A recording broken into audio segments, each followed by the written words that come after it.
خوش آمدید حضرات، سبسکرائب کیجیے ریشمی رومال ٹی وی کو۔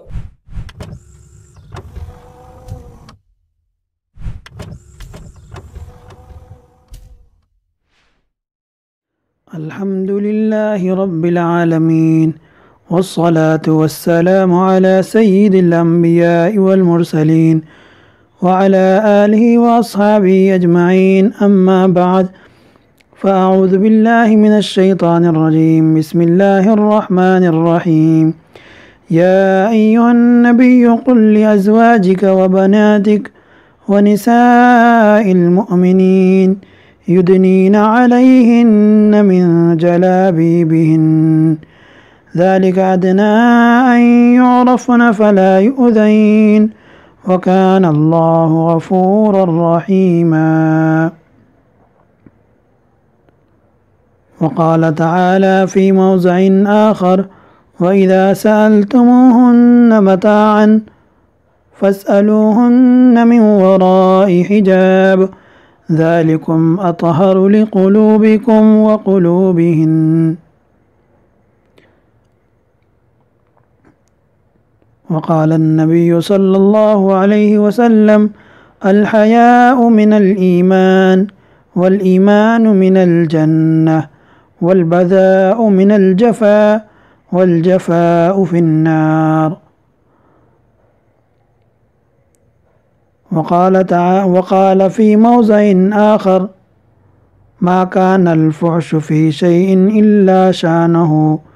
وما كان الحياء في شيء إلا زانه، أو كما قال عليه الصلاة والسلام. اللهم صل على سيدنا محمد وعلى آل سيدنا محمد أفضل صلواتك بعدد كلماتك وبارك وسلم.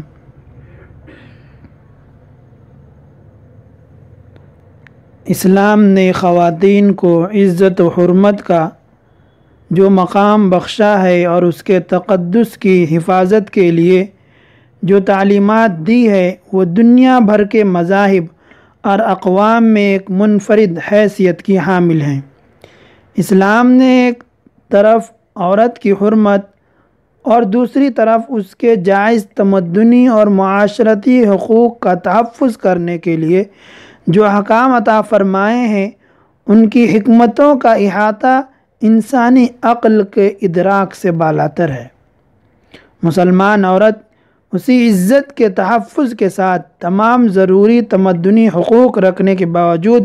تلاش معاش میں ماری ماری پھرنے کے لیے نہیں، بلکہ گھر کی ملکہ بننے کے لیے پیدا ہوئی ہے، گھر کی رانی بننے کے لیے پیدا ہوئی ہے۔ اسی لیے شریعت نے اس کی عمر کے کسی مرحلے میں فکر معاش کا بوجھ، کمانے کا بوجھ اس کی گردن پر نہیں ڈالا۔ عام حالات میں شادی سے پہلے اس کے معاش کی ذمہ داری، اس کے خرچے کی ذمہ داری باپ پر ڈالی، اور شادی کے بعد شوہر پر یا پھر اولاد پر ڈالی گئی۔ لہذا بعض حالات کو چھوڑ کر عام طور پر اسے معاش کے لیے سڑکیں چھاننے کی ضرورت نہیں ہے۔ چنانچہ اس کی عزت و آبرو اور اس کی حرمت و تقدس کو سلامت رکھنے کے لیے حکم دیا گیا۔ قرآن کریم میں اللہ تعالیٰ نے کہا: وَقَرْنَ فِي بُيُوتِكُنَّ وَلَا تَبَرَّجْنَ تَبَرُّجَ الْجَاهِلِيَّةِ الْأُولَى، تم اپنے گھروں میں قرار سے رہو اور پچھلی جاہلیت کی طرح بناؤ سنگار کر کے باہر نہ پھرا کرو۔ ضرورت کے موقع پر عورت کو گھر سے باہر جانے کی اجازت اسلام نے بھی دی ہے، لیکن اس طرح کہ وہ پردے کے آداب و شرائط کو ملحوظ رکھ کر بقدر ضرورت باہر نکلے اور اپنے آپ کو ہوسناک نگاہوں کا نشانہ بننے سے بچائے۔ ایک عرصے سے مغربی ذرائع ابلاغ اور مغرب زدہ افراد اور تنظیموں کی طرف سے مسلسل یہ پروپیگنڈا کیا جا رہا ہے کہ اسلام نے عورت کو کچھ نہیں دیا اور اسے اس کے بنیادی حقوق سے محروم کر دیا۔ حالانکہ یہ محض ایک جھوٹ ہے اور اس کی کوئی حقیقت نہیں، بلکہ حقیقت اس کے برعکس ہے، کیونکہ عورت کو جو مقام اسلام نے دیا ہے وہ اسے کسی دوسرے مذہب میں نہیں ملا۔ آپ دیکھ لیں زمانے جاہلیت میں لڑکی کا وجود، لڑکی کا پیدا ہونا عار سمجھا جاتا تھا، شرمندگی تصور کرتے تھے اور اسے زندہ درگور کر دیا جاتا تھا، زندہ دفن کر دیا جاتا تھا۔ اللہ تبارک و تعالی نے اسی کو قرآن میں کہا وَإِذَا بُشِّرَ أَحَدُهُمْ بِالْأُنْثَىٰ کہ جب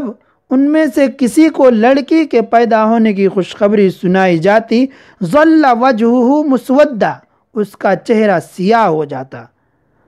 وَهُوَ كَظِيمٌ اور وہ دل ہی دل میں گھٹنے لگتا تھا، يَتَوَارَى مِنَ الْقَوْمِ مِنْ سُوءٍ مَا بُشِّرَ بِهِ جو بری خبر اسے دی گئی ہے اس کی وجہ سے لوگوں سے منہ چھپائے پھرتا ہے۔ أَيُمْسِكُهُ عَلَىٰ هُونٍ أَمْ يَدُسُّهُ فِي التُّرَابِ سوچتا ہے کہ کیا اس کو ذلت و رسوائی کے باوجود اپنے پاس رکھے یا اسے زندہ درگور کر دے، یعنی زندہ دفن کر دے۔ أَلَا سَاءَ مَا يَحْكُمُونَ کیا ہی برے فیصلے کرتے ہیں۔ امام بغوی رحمۃ اللہ علیہ کہتے ہیں کہ عرب میں یہ رواج عام تھا کہ جب کسی گھر میں بیٹی پیدا ہوتی اور وہ اسے زندہ باقی رکھنا چاہتا تو اسے اونی جبہ پہنا کر اونٹوں اور بکریوں کو چرانے کے لیے دور دراز بھیج دیتا، اور اگر اسے مارنا چاہتا تو وہ جب 6 سال کی ہو جاتی تو کسی جنگل میں ایک گڑھا کھودتا، پھر گھر آ کر اپنی بیوی سے کہتا کہ اسے خوب اچھا لباس پہنا دو تاکہ اسے اس کے نانیال یا اس کے دادی دادا کے یہاں یا کسی رشتہ دار کے یہاں لے جائیں اور ان سے ملائے۔ پھر جب اس گڑھے تک پہنچتا تو اسے کہتا اس گڑھے کے اندر دیکھو، چنانچہ وہ ننھی بچی دیکھنے کے لیے جھکتی تو یہ اسے پیچھے سے دھکا دے دیتا، وہ اس میں گر جاتی اور یہ اس کے اوپر مٹی ڈال دیتا تھا۔ یہ تو تھا زمانے جاہلیت میں کسی عورت کا مقام کہ اس کا وجود ہی عار تصور کیا جاتا تھا، شرمندگی محسوس کرتے تھے اور اسے زندہ دفن کر دیتے تھے، جبکہ اسلام نے گھر میں بیٹی کی پیدائش کو باعث برکت قرار دیا، رحمت قرار دیا اور اسے زندہ درگور کرنا یعنی زندہ دفن کرنا حرام قرار دیا۔ رسول اللہ صلی اللہ علیہ وسلم کا ارشاد گرامی ہے ان اللہ حرم علیکم عقوق الامہات ووعد البنات کہ اللہ تعالیٰ نے تم پر ماؤں کی نافرمانی کرنا اور بیٹیوں کو زندہ دفن کرنا، زندہ درگور کرنا حرام کر دیا ہے۔ بیٹی کی حیثیت سب سے اہم حیثیت ہے، اس لیے کہ یہی بیٹی بہن بنتی ہے، آگے چل کر بیوی بنتی ہے، پھر ماں بنتی ہے۔ آپ صلی اللہ علیہ وسلم نے بیٹیوں کی تعلیم و تربیت کی فضیلت بیان کرتے ہوئے فرمایا کہ من بلیا من هذه البنات شيئا فأحسن إليهن كن له سترا من النار جس شخص کو ان کی بیٹیوں کی وجہ سے کسی طرح سے آزمائش میں ڈالا گیا پھر وہ ان سے اچھائی کرتا ہے تو یہ اس کے لیے جہنم سے پردہ بن جائیں گی۔ اس حدیث میں اچھائی سے مراد ہر قسم کی اچھائی ہے، یعنی اس کی پرورش اچھی طرح سے کرے، اسے اچھا سلوک کرے اور اس کی تعلیم و تربیت کا اہتمام کرے۔ پھر جب وہ جوان ہو جائے تو اس کی شادی کے لیے ایک اچھے اور پابند اسلام خاوند کا شوہر کا انتخاب کرے۔ چنانچہ حضرت انس رضی اللہ عنہ روایت کرتے ہیں کہ رسول اللہ صلی اللہ علیہ وسلم نے فرمایا کہ من عال جاریتین حتی تبلغا جاء یوم القیامت انا وہو وضم اصابعہ کہ جو شخص 2 لڑکیوں کی پرورش کرے یہاں تک کہ وہ بالغ ہو جائیں تو وہ اور میں قیامت کے دن ایسے ہوں گے جیسے میری یہ 2 انگلیاں یعنی ملی ہوئی ہیں۔ ایک اور روایت میں اس الفاظ کے ساتھ ہے کہ من عال جاریتین دخلت انا وہو الجنہ کہاتین و اشارہ باصبعیہ، کہ جس نے 2 لڑکیوں کی پرورش کی وہ اور میں جنت میں ایسے داخل ہوں گے جیسے میری یہ 2 انگلیاں۔ عورت اگر ماں ہو تو اسلام نے اس کے ساتھ حسن سلوک کی ترغیب دی ہے۔ قرآن مجید میں اللہ تعالیٰ نے اپنے حق کے بعد سب سے پہلے ماں کا حق بیان کیا ہے، پھر دوسروں کے حقوق کا تذکرہ کیا اور بار بار ان سے اچھا سلوک کرنے کی تلقین کی اور انہیں جھڑکنے حتیٰ کہ اف تک کہنے سے منع فرمایا۔ قرآن میں اللہ تبارک و تعالیٰ نے کہا وَلَا تَقُلْ لَهُمَا اُفٍّ وَلَا تَنْهَرْهُمَا، کہ اسے اف بھی مت کہو نہ ان کو جھڑکو، وَقُلْ لَهُمَا قَوْلًا كَرِيمًا، بلکہ ان سے نرمی سے بات کرو، وَاخْفِضْ لَهُمَا جَنَاحَ الذُّلِّ، ان کے سامنے عاجزی کا بازو بالکل جھکا دو۔ تو آپ صلی اللہ علیہ وسلم نے فرمایا کہ تمہاری ماں، ایک شخص نے پوچھا رسول اللہ صلی اللہ علیہ وسلم سے کہ سب سے زیادہ کون اچھے سلوک کا مستحق ہے؟ تو آپ صلی اللہ علیہ وسلم نے فرمایا تھا تمہاری ماں۔ اس نے کہا پھر کون؟ تو آپ صلی اللہ علیہ وسلم نے فرمایا تمہاری ماں۔ اس نے کہا پھر کون؟ تو آپ صلی اللہ علیہ وسلم نے فرمایا تمہاری ماں۔ اس نے پھر پوچھا پھر کون؟ تو آپ صلی اللہ علیہ وسلم نے 4تھی مرتبہ میں کہا تمہارا باپ۔ اس طرح نبی کریم صلی اللہ علیہ وسلم نے ایک اور جگہ فرمایا الجنت تحت اقدام الامہات، کہ جنت ماں کے قدموں کے نیچے ہیں۔ اچھا، عورت اگر بیٹی ہو وہ سن لیا، بیوی ہو، ماں ہو وہ سن لیا۔ اب ہم اگر عورت بیوی ہے تو اسلام اس کے کیا حقوق بیان کیے ہیں؟ چنانچہ عورت اگر بیوی ہو تو اسلام نے اس کے حقوق کی پاسداری کی ہے اور اس کے فضائل کو بالکل اچھوتے انداز میں بیان کیا ہے۔ رسول اللہ صلی اللہ علیہ وسلم کا ارشاد ہے خیرکم خیرکم لأہلی وأنا خیرکم لأہلی، کہ تم میں سے سب سے بہتر وہ شخص ہے جو اپنے اہل کے ساتھ، اپنے گھر والے کے ساتھ بہتر ہو، اور میں تم سب کی نسبت اپنے اہل کے لیے زیادہ بہتر ہوں۔ ایک اور حدیث میں ہے کہ ان اکمل المؤمنین ایمانا احسنہم خلقا، یہ کامل ترین مومن وہ ہے جو اخلاق میں اچھا ہو، وَأَلْطَفُهُمْ لِأَهْلِ، اور اپنے اہل و عیال کے لیے نرم خو ہو، نرم ہو، شفیق ہو۔ نبی کریم صلی اللہ علیہ وسلم کے فرمان سے یہ ثابت ہوتا ہے کہ مردوں کو بیویوں کے حق میں سراپا محبت و شفقت ہونا چاہیے اور ہر جائز امور میں ان کی حوصلہ افزائی اور دل جوئی کرنا چاہیے۔ کچھ لمحوں کے لیے دوسروں کے سامنے اچھا بن جانا کوئی مشکل کام نہیں ہے۔ حقیقتاً نیک اور اچھا وہ ہے جو اپنی بیوی سے رفاقت کے دوران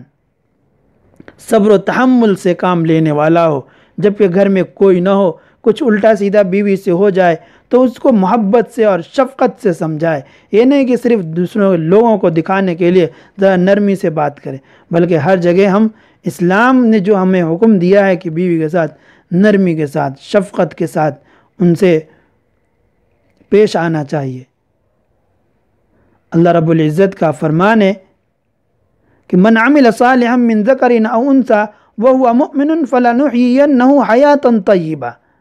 کہ جو کوئی مرد یا عورت نیک کام کرے گا بشرطے کہ با ایمان ہو، ہم اسے یقینی طور پر پاکیزہ اور عمدہ زندگی دیں گے۔ وَلَنَجْزِيَنَّهُمْ أَجْرَهُمْ بِأَحْسَنِ مَا كَانُوا يَعْمَلُونَ، اور انہیں ان کے اعمال سے زیادہ اچھا بدلہ ملے گا۔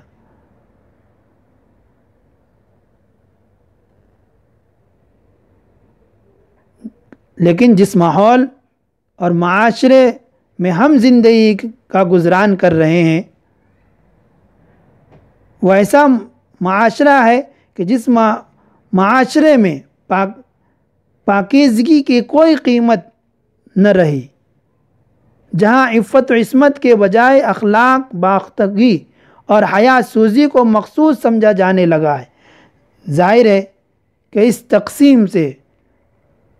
پردہ و حیا کو نہ صرف غیر ضروری بلکہ راستے کی رکاوٹ سمجھا جانے لگا ہے۔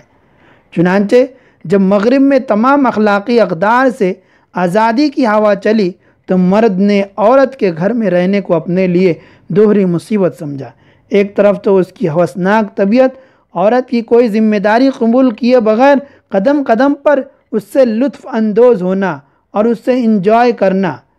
اور دوسری طرف وہ اپنی قانونی بیوی کی معاشی کفالت کو بھی ایک بوجھ تصور کرتا تھا۔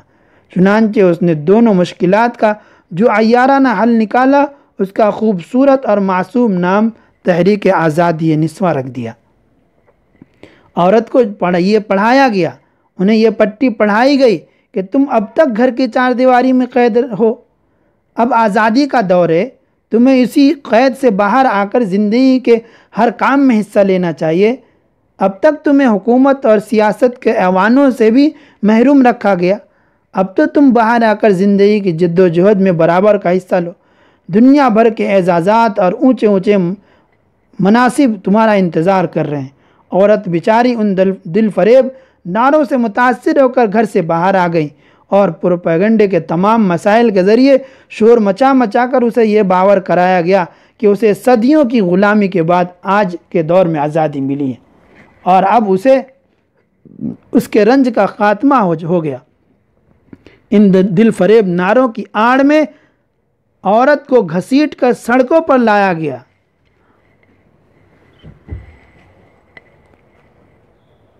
اسے دفتروں میں زینت بنایا گیا، اسے اجنبی اور مردوں کے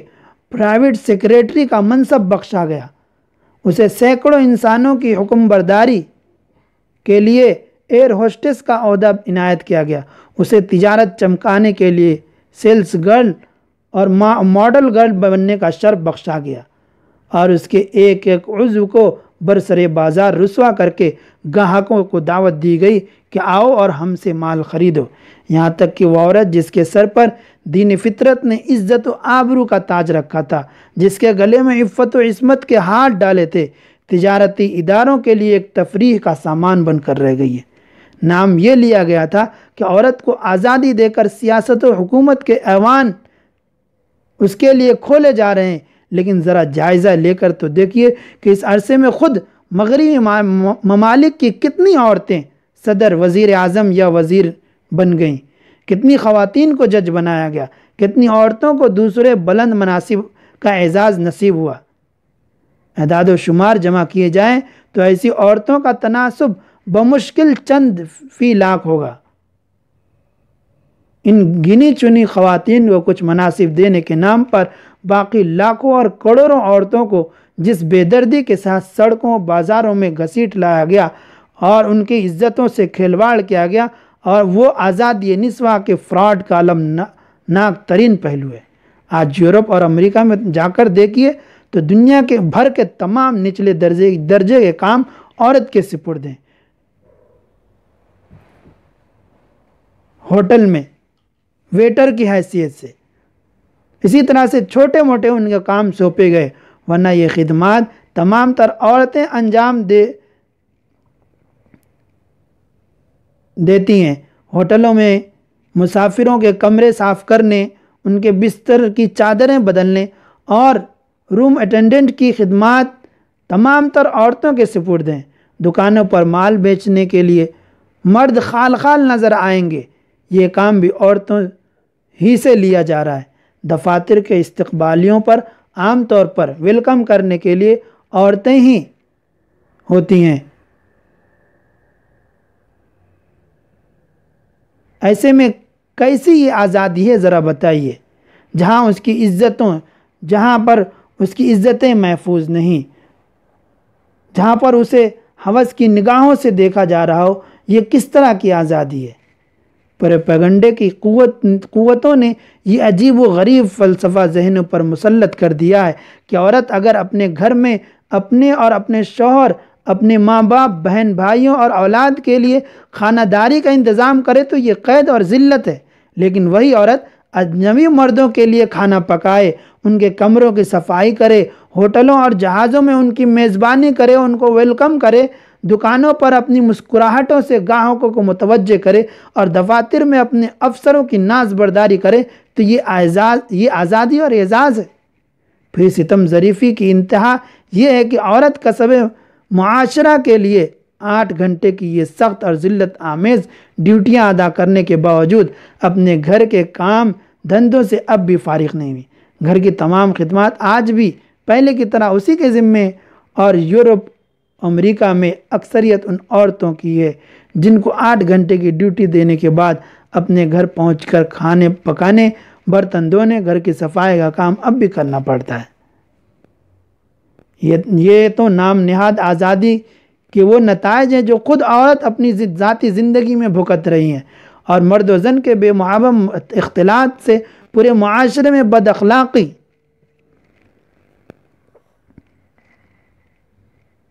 جنسی جرائم، بے راہ روی اور آوارگی کی جو تباہ کن وبائیں وہاں پھوٹی ہیں وہ کسی باخبر انسان سے پوشیدہ نہیں ہیں۔ آئلی نظام کی اینٹ سے اینٹ بچ گئی ہے، حسب و نسب کا کوئی تصور باقی نہیں رہا، عفت و عصمت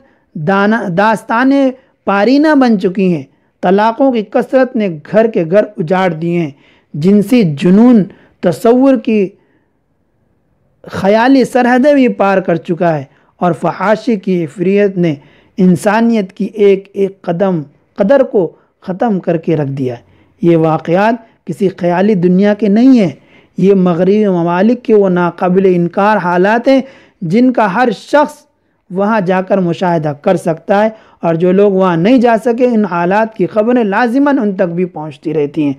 تقلید مغرب کے جو شائقین شروع وہاں جا کر آباد ہوئے، کچھ عرصے تک وہاں کی چمک دمک کی سیر کرنے کے بعد جب خود صاحب اولاد ہوئے اور اپنی بچیوں کا مسئلہ سامنے آیا تو ان کی پریشانی اور بے چینی کا یہاں رہ کر اندازہ بھی نہیں کیا جا سکتا۔ سوال یہ ہے کہ کیا کوئی مسلمان جس کے دل میں ایمان کی کوئی رمق ہو، رتی برابر ایمان موجود ہو، یہ پسند کر سکتا ہے کہ خدا نخواستہ یہ گھناؤنے حالات ہمارے اپنے ملک، اپنے معاشرے میں بھی دہرائے جائیں؟ اگر نہیں، یقیناً نہیں، تو یہ کیا ستم ہے کہ ہم بھی رفتہ رفتہ بے پردگی اور بے حجابی کے اسی راستے چل رہے ہیں جس نے مغرب کو معاشرتی تباہی اور اخلاقی دیوالیہ پن کے آخری سرے تک پہنچا دیا ہے۔ آج دنیا بھر کا میڈیا ایک خاص محنت میں مصروف ہے، وہ اخبارات ہوں، ٹیلی ویژن ہو یا رسائل و جرائد ہو یا ویب سائٹس یا سوشل میڈیا، سب مسلمانوں سے وہ دولت بے بہا اور متاع بیش بہا چھین لینا چاہتے ہیں جسے ہم شرم و حیا کہتے ہیں۔ اسلام کا مزاج شرم و حیا کا ہے،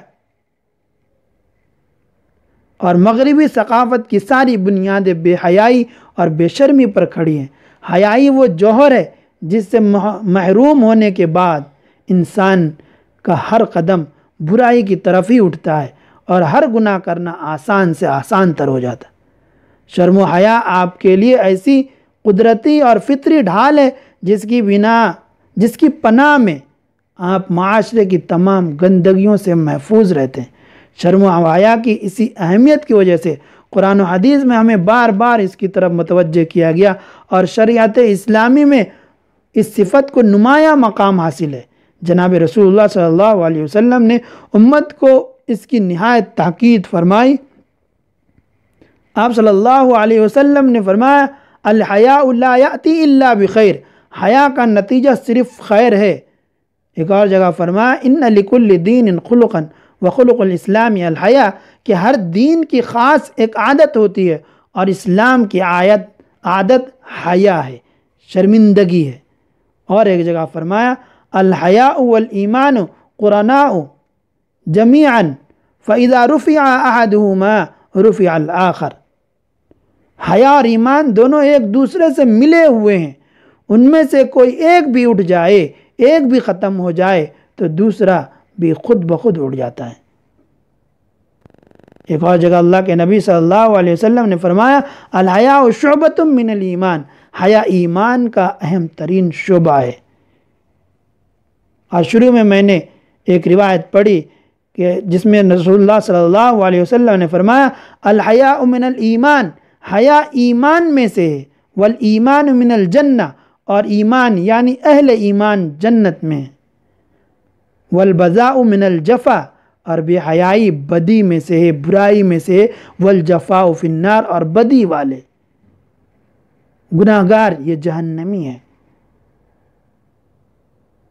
اور ایک جگہ فرمایا اللہ کے نبی صلی اللہ علیہ وسلم نے کہ ما کان الفحش فی شیء الا شانہ، بے حیائی جب بھی کسی چیز میں ہوگی تو اسے عیب دار ہی بنائے گی، وما کان الحیاء فی شیء الا زانہ، اور حیا جس کے اندر جب بھی کسی چیز میں ہوگی تو اسے مزین کرے گی، اسے خوبصورت بنا دے گی۔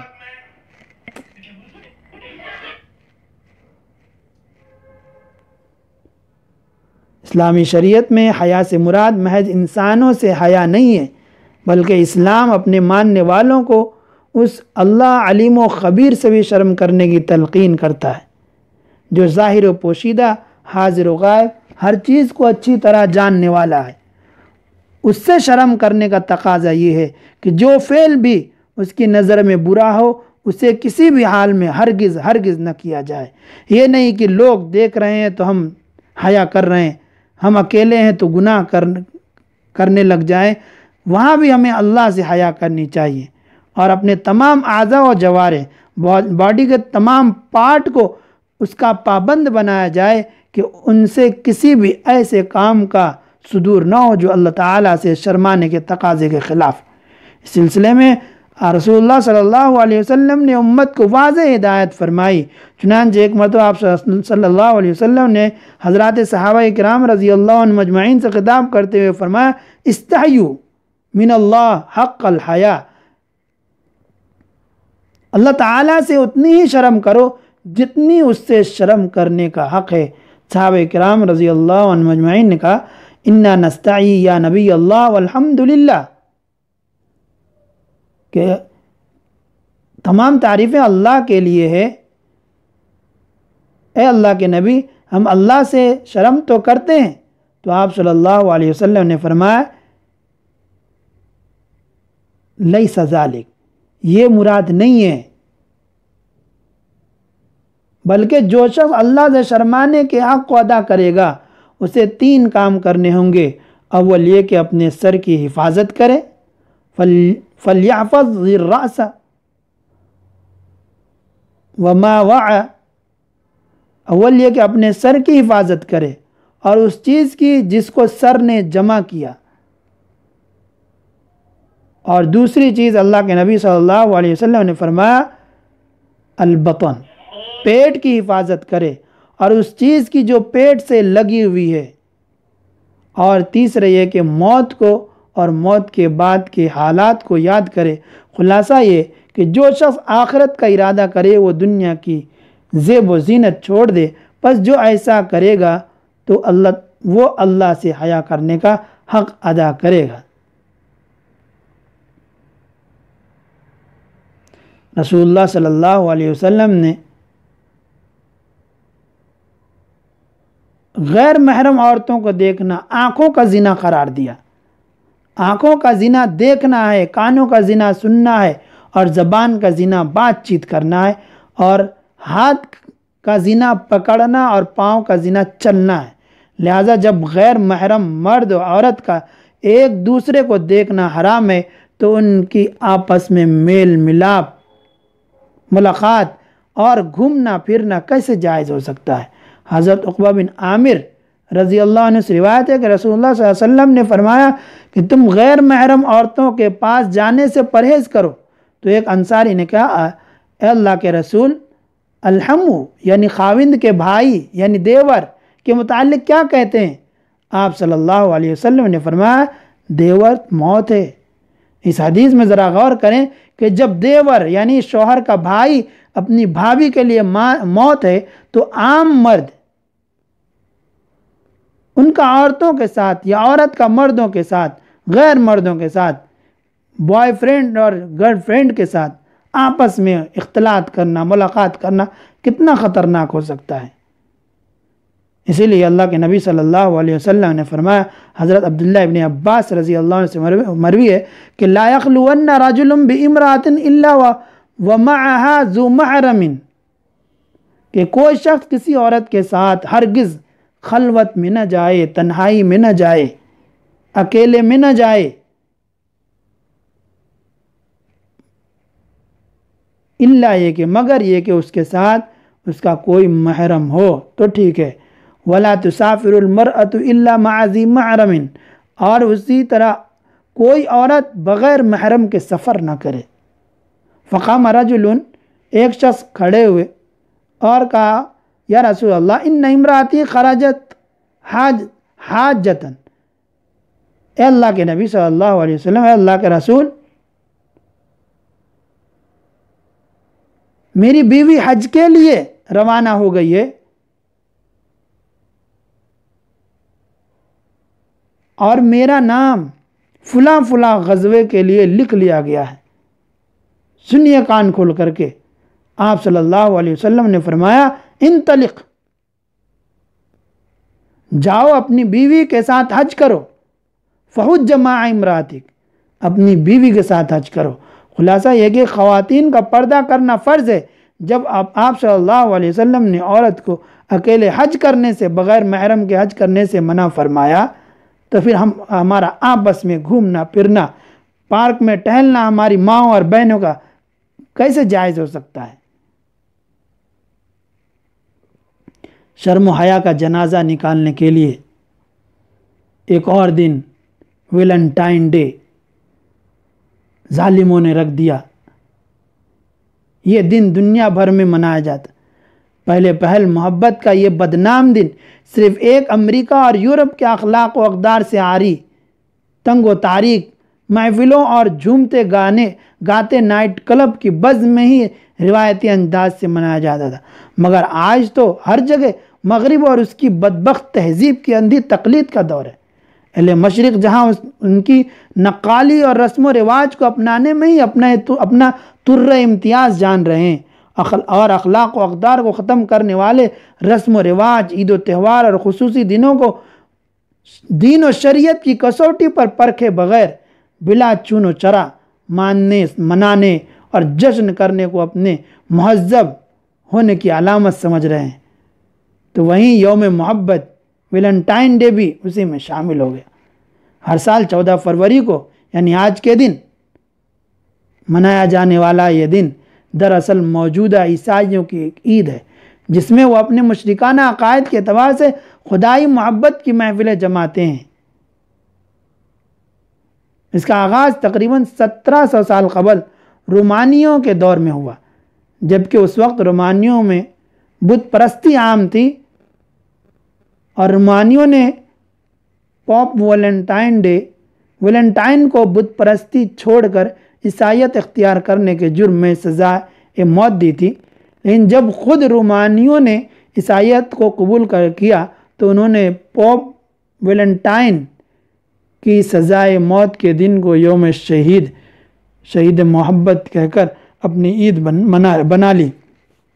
اسی تاریخ کے ساتھ 14 فروری کو یوم محبت یعنی ویلنٹائن ڈے کی کچھ اور مناسبتیں بھی ہیں۔ کچھ لوگوں نے لکھا ہے کہ عیسائیوں کے نزدیک 14 فروری کا دن رومانوی دیوی یونو، جو کہ یونانی دیوی دیوتاؤں کے یہاں ان کی ملکہ اور عورتوں اور شادی بیاہ کی دیوی ہے، کو مقدس دن مانا جاتا ہے، جبکہ 15 فروری کا دن ان کے ایک دیوتا لیو کا مقدس دن ہے۔ ان کے عقیدے کے مطابق لیسیوس ایک بھیڑیا تھی جس نے جو 2 ننھے منھے انسانی بچوں کو دودھ پلایا تھا، جو آگے چل کر روم شہر کے بانی ہوئے۔ ایک مناسبت یہی بتائی جاتی ہے کہ جب رومانی بادشاہ کلاؤڈیوس کو جنگ کے لیے لشکر تیار کرنے میں صعوبت ہوئی تو اس نے اس کی وجوہات کا پتہ لگایا۔ بادشاہ کو معلوم ہوا کہ شادی شدہ لوگ اپنے اہل و عیال اور گھر بار چھوڑ کر جنگ میں چلنے کے لیے تیار نہیں ہیں، تو اس نے شادی پر پابندی لگا دی۔ لیکن ویلنٹائن نے اس شاہی حکم نامے کی خلاف ورزی کرتے ہوئے خفیہ شادی رچا لی۔ جب بادشاہ کو معلوم ہوا تو اس نے ویلنٹائن کو گرفتار کیا اور 14 فروری کو اسے پھانسی دے دی۔ اسی لیے اس دن کو ویلنٹائن کی یاد میں عید کا دن منایا جاتا ہے۔ خیر، ہر دین و مذہب کے کچھ ایسے رسم و رواج، عید و تہوار اور تہذیب و ثقافت ہوتی ہے جس سے وہ دین اور اس کے ماننے والے پہچانے جاتے ہیں۔ یوم محبت یعنی ویلنٹائن ڈے کی حقیقت اور تاریخ سے جب یہ بات بالکل ظاہر ہو گئی کہ یہ عیسائیوں کا ایک مقدس دن یا عید کا دن ہے، تو اس بات پر افسوس ہونا چاہیے کہ آج کا مسلمان بھی اس دن کو غیروں کی طرح دین و شریعت کی کسوٹی پر پرکھے بغیر بڑی خوش دلی کے ساتھ منا رہا ہے۔ یاد رکھیے، مسلمانوں کی صرف دو عید ہے، عید الاضحیٰ اور عید الفطر، لیکن ہماری بہنیں، ہماری بیٹیاں کن بھیڑیوں کے ساتھ آج کے دن گھومنے جاتی ہیں، ذرا سوچئے۔ کوئی غیرت مند مسلمان گوارا نہیں کرے گا کہ میری بہن بیٹیاں کسی غیر مرد لفنگوں اچکوں کے ساتھ رات اور نائٹ گزارے۔ اللہ تعالیٰ سے دعا کیجیے اور کہ اللہ تبارک و تعالیٰ ہماری بہن بیٹیوں کو صحیح سمجھ عطا فرمائے، ان کی عزت و عفت کو محفوظ فرمائے، ان کی حفاظت فرمائے، اور ہم لوگوں کو اپنی ذمہ داری ادا کرنے کی توفیق عطا فرمائے۔ آمین۔ وآخر دعوانا ان الحمد للہ رب العالمین۔